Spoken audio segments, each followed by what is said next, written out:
Everyone I know has a need to be seen as being trustworthy.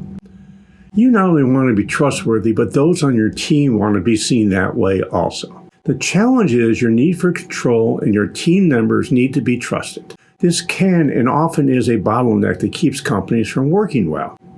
This video is how you keep the bottleneck from happening and both you and your team members will have their needs met. You're going to need to find a way to give up the control you have in your company.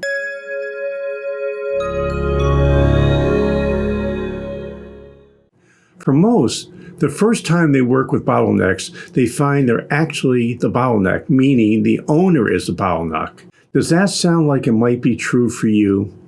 Too often we worry about mistakes that others might make. It's not that they might make them, they will. The same is true for you.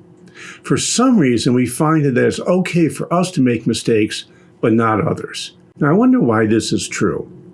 Well, this is the real cause for you being the bottleneck. That is, if you are. When you start to give up control, you're actually making yourself vulnerable to actions that others might take in your business.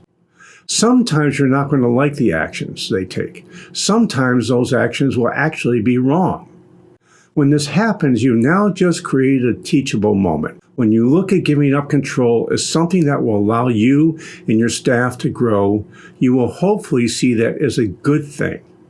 I know how difficult it was to give up control, at least for me. When in the beginning of my business career, I had to be involved in everything. Everything had to run through me because I was absolutely terrified of anybody making a mistake besides me. I actually didn't know that at that point. I just thought that if I wasn't involved, it was going to be done wrong because my people weren't smart enough to do it right. That's not something you want to be doing in your business. You want to be showing trust. You want to be showing vulnerability. You want to be giving up some control. Because by giving up control, you actually set your business up for being more successful. You set your people up for being more successful. Why? Because they're going to make some mistakes and you're going to help them learn from those mistakes. Doesn't that make sense to you? So I went down the road of having to make all the decisions. It was a miserable time. I had no fun and everyone was always mad at me about something. Then I learned how much control I had when I gave some up. I know this is the opposite of what you might think, and it was true.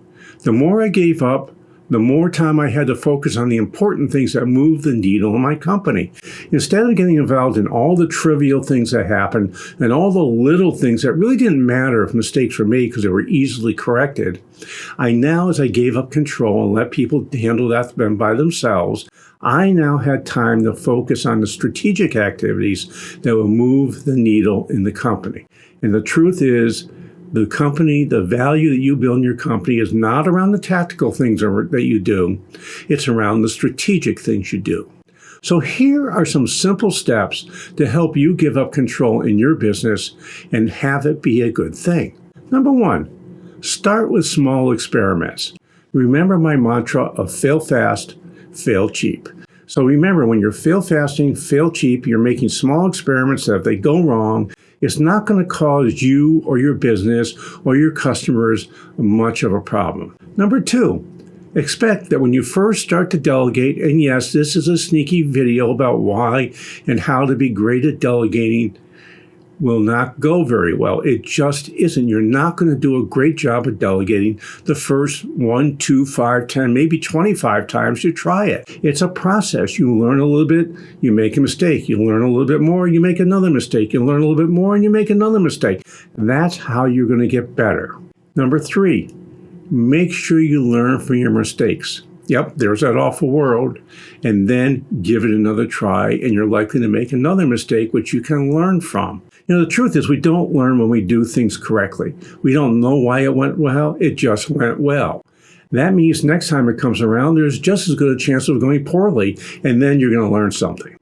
Until you make a mistake, you're really, really, really not learning much.